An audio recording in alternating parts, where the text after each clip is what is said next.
Hey everyone, it's Mariana, and today I wanted to talk about a few movies that I saw recently. This past weekend really didn't have any new releases that I felt like I really needed to see in theaters, so instead I thought I would talk about some other semi-recent releases that I have been catching up on. I have two horror movies.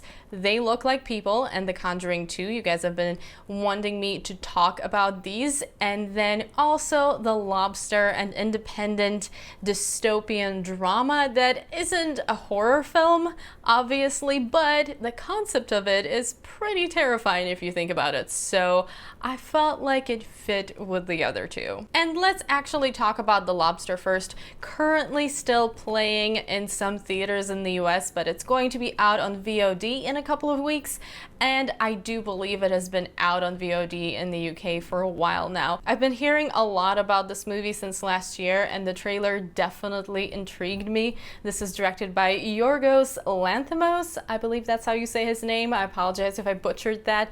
And it is set in a dystopian future where you just have to have a romantic partner. It is starring Colin Firth, and he plays this man who has been left by his wife, so now he has to go to this hotel for singles, and if he doesn't find a mate within 45 days, he is going to get turned into an animal of his choice, in this case, the lobster. This is definitely a very interesting setup, and the movie has a lot to say about relationships and the extremes and pressures of society.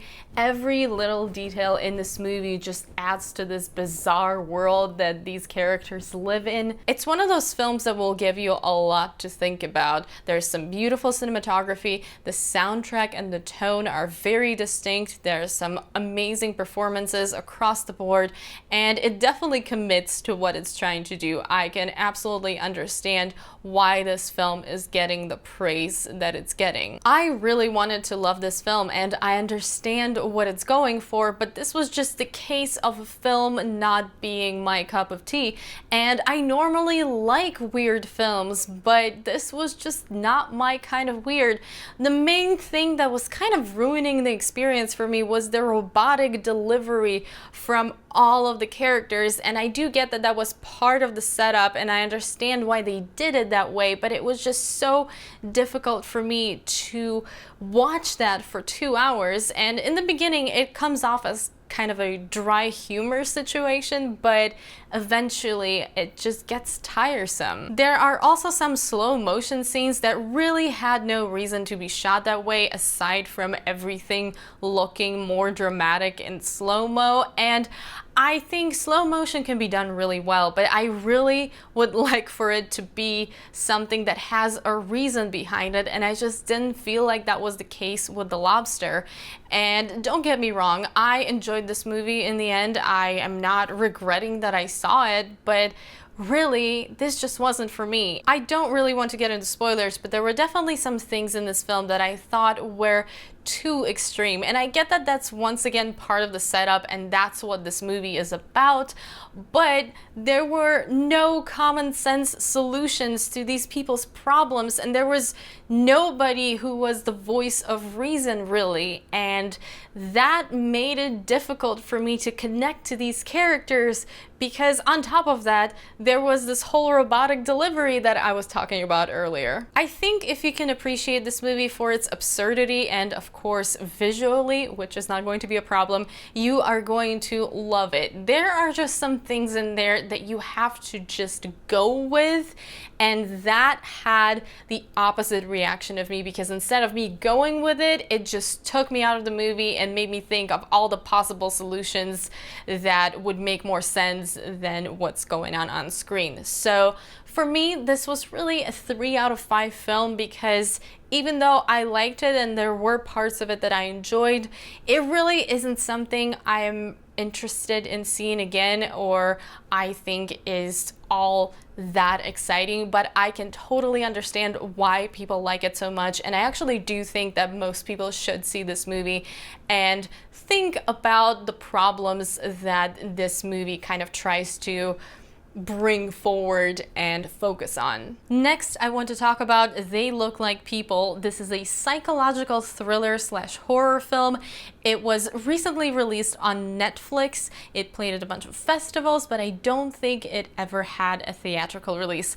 It was written, shot, edited, produced, and directed by Perry Blackshear, which is insane, and it's his first feature film. If you are somebody who enjoys psychological thrillers that mess with your mind and keep you guessing and kind of make you feel like you're going insane, you definitely need to check this one out. Basically, the main character starts getting these phone calls, and the person on the other end keeps telling him that they, whoever they are coming, and that he has been chosen to fight in this upcoming war, which is going to be really important because if they are not stopped, they will take over people and they will enslave humanity, and that will be the end. He also keeps seeing some strange things that could possibly confirm what the phone calls are telling him, but this entire film, you just don't know what's going on. There are going to be moments when you're going to think he's just losing his mind and going insane.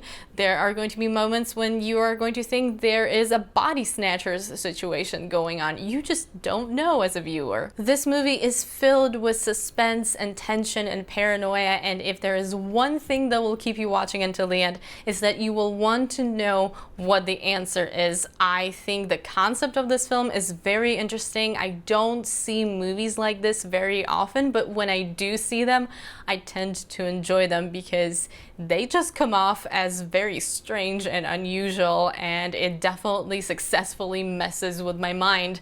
It is a movie that is very minimalistic, but it is definitely effective, and there's also an underlying theme of friendship there that I really enjoyed as well. To be honest though, I think I liked the idea of this film more than the film itself. It has some genuinely unsettling moments, and it definitely kept me guessing until the very end, but there was just something missing there because there was a lot of tension, but really not that much going on.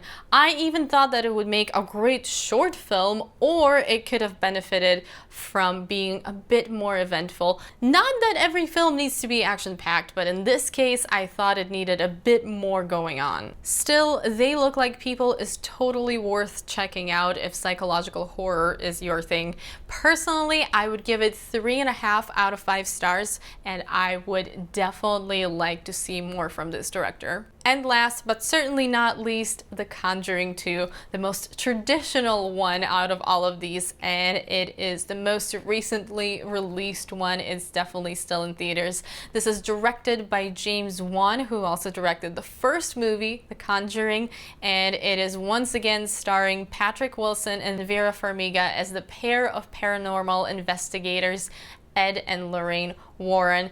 I really liked the first Conjuring. It definitely scared me. I thought it was well done, and even though it didn't exactly reinvent the wheel, it definitely spun it well. So I was very much excited for this sequel, and I was not disappointed. It opens with the Amityville horror case, but the film is actually about the Enfield poltergeist, and it has a very similar structure to the first Conjuring. We follow the family that is being haunted, let's put it that way, and Ed and Lorraine Warren separately for quite a bit of this movie until they finally cross paths and Ed and Lorraine start looking into the case. We also get a great sense of the dynamic between all of the characters, which is something I actually really loved in both movies. The family in The Conjuring 2 are actual people with day-to-day problems and complicated relationships. And then Ed and Lorraine Warren are one of the most amazing husband and wife teams I have ever seen on screen. I love their relationship. Not to make this sound like a romance movie, because it definitely is not, but there is a scene involving a song in this film that is genuinely heartwarming. The point I'm trying to make here is that one of the reasons I enjoy both of these movies, and particularly The Conjuring 2, is that it doesn't just show you the horror side of things, it also presents the human side of things, which makes the characters so much more interesting to follow. You relate to these characters and you care about what happens to them. Now, as far as the scares go, I thought this movie was pretty damn scary, and the nun that you see in the trailers, she's going to stay with you for quite a bit after you see this movie when you go to bed at night. I am also somebody who is always highly disturbed by possessions in horror films, and The Conjuring 2 definitely checks that box for me as well. My biggest issue with this movie is the amount of jump scares in it. Now, granted, they are not false jump scares, because when it jump scares you, there's actually something there that is scary. It's not just the character's friend tapping them on the shoulder or an animal walking by dramatically. But I am just not a fan of jump scares in general, at least not in the amount that they are present in this movie. Haunted houses on Halloween are the only places where I'm okay with this. There's also a very obviously CGI looking character in this film that really stands out when the rest of the effects look really good. This is really a nitpick because the character is very small compared to the rest of the film and he doesn't really play a huge role, but at the same time, since he is a character that is only there for a little bit, it doesn't really affect anything. He could have easily been cut from this film and that would have not affected anything. The last thing I have to pick on here are some of the lapses in logic that happen in almost any horror film these days to a certain extent. Once again, not really that big of a deal because there aren't that many of those in The Conjuring 2, but for me, as somebody who watches a lot of horror films, these just always stand out. For example, there's a moment when a woman tries to break into the room she earlier put a padlock on. And it takes another character to come in and say, hey, I think we need a key for this, for her to even consider getting a key when she knew she needs a key all along because she is the one who locked it.